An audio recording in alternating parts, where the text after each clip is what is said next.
ಈಗ ಹಲವು ನಾಯಕರುಗಳೆಲ್ಲ ದೆಹಲಿಗೆ ಹೋಗಿ ಬಂದಿದ್ದು ಆಯಿತು. ದೆಹಲಿಗೆ ಹೋಗೋಕ್ಕೆ ಬ್ಯಾಗ್ ಕೂಡ ರೆಡಿ ಮಾಡ್ಕೊಂಡಿದ್ದು ಆಯಿತು. ನಾಯಕತ್ವ ಗೊಂದಲ ಬಗೆಹರಿಸಲು ಹೈಕಮಾಂಡ್ ಸಭೆಯಂತೆ ಫೈನಲಿ ಬರ್ತಾ ಇದ್ದಾರೆ. ಈಗ ಒಂದು ಹಂತಕ್ಕೆ ನಾಯಕತ್ವ ಗೊಂದಲವನ್ನ ಬಗೆಹರಿಸೋಕೆ ಈಗ ಹೈಕಮಾಂಡ್ ಸಭೆ ಮಾಡ್ತಾ ಇದೆಯಾ. ಒಟ್ನಲ್ಲಂತೂ ಈಗ ಸಭೆ ಅಂತಿದ್ದಾರೆ. ಯಾಕಂದ್ರೆ 29ನೇ ತಾರೀಕಿಗೆ ಆಗಬೇಕಲ್ವ. ಸಚಿವ ಚಲುವರಾಯಸ್ವಾಮಿ ಹೇಳಿಕೆಯನ್ನ ಕೊಡ್ತಾ ಇರೋದು. ಪಾಪ ಇವರೇ ಫಸ್ಟ್ ಬ್ಯಾಚ್ ಅಲ್ಲಿ ಹೋಗಿರೋರು. ಒಕ್ಕಲಿಗ ಶ್ರೀಗಳು ತಮ್ಮ ಅಭಿಪ್ರಾಯವನ್ನ ಹೇಳಿದ್ದಾರೆ. ಎಲ್ಲರಿಗೂ ಅವರ ಅಭಿಪ್ರಾಯ ಹೇಳಕ್ಕೆ ಹಕ್ಕಿದೆ, ಹೇಳಿದ್ದಾರೆ. ನಾವೇನು ಹೇಳೋದು? ನಿಮ್ಮ ಆಗ್ರಹಕ್ಕೆಲ್ಲ ಒಂದು ನಾವು ಆಗ್ರಹ ಏನಿಲ್ಲ.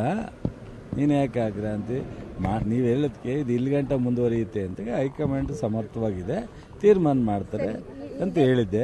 ಆಗ್ರಹ ಅಲ್ಲ ಅದು. ನೀನು ಯಾಕೆ ಹಿಂಗೆ ಹೇಳ್ತೀಯ? ಪದೇ ಪದೇ ಒಂದು ಟ್ವೀಟ್ ಮಾಡಿದ್ದಾರೆ, ಇವತ್ತು ಕೂಡ ಕೊಟ್ಟ ಮಾತಿನಂತೆ ನಡೀಬೇಕು ಅಂತ.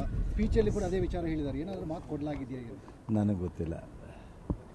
ಅದು ಮಾತು ಕೊಟ್ಟಿರೋದು, ತೀರ್ಮಾನ ಮಾಡೋದು ಏನಿದ್ರು ರಾಜ್ಯದಲ್ಲಿ ನಮ್ಮಿಬ್ಬರು ನಾಯಕರು, ರಾಷ್ಟ್ರದಲ್ಲಿ 6 ನಾಯಕರು, ಅದರ ಮಧ್ಯದಲ್ಲೇ ತೀರ್ಮಾನ ಆಗುತ್ತೆ.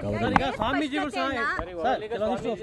ಸಹ ಡಿ ಕೆ ಶಿವಕುಮಾರ್ ಒಕ್ಕಲಿಗ ಸ್ವಾಮೀಜಿಗಳು ಹೇಳ್ತಾ ಇರ್ತಕ್ಕಂಥ ಈಗ ಅವರ ಅಭಿಪ್ರಾಯನ ಈ ಸಂದರ್ಭದಲ್ಲಿ ಅವ್ರಿಗೂ ಒಂದು ಅವಕಾಶ ಸಿಕ್ಕಲಿ ಅಂತ ಅವ್ರ ಅಭಿಪ್ರಾಯ ಹೇಳಿದ್ದಾರೆ ಅಂತ ನಾನು ನೋಡಿದೆ ಪತ್ರಿಕೆಯಲ್ಲಿ. ಅವ್ರ ಅಭಿಪ್ರಾಯಕ್ಕೆ ನಾನೇನು ಹೇಳೋದು? ಮುಖ್ಯಮಂತ್ರಿ ಆಗ್ತಾರೆ ಅಂತ ನಾವೆಲ್ಲ ಅವ್ರ ಪರವಾಗಿ CM ಅಂದ್ರೆ ಬೇಡ,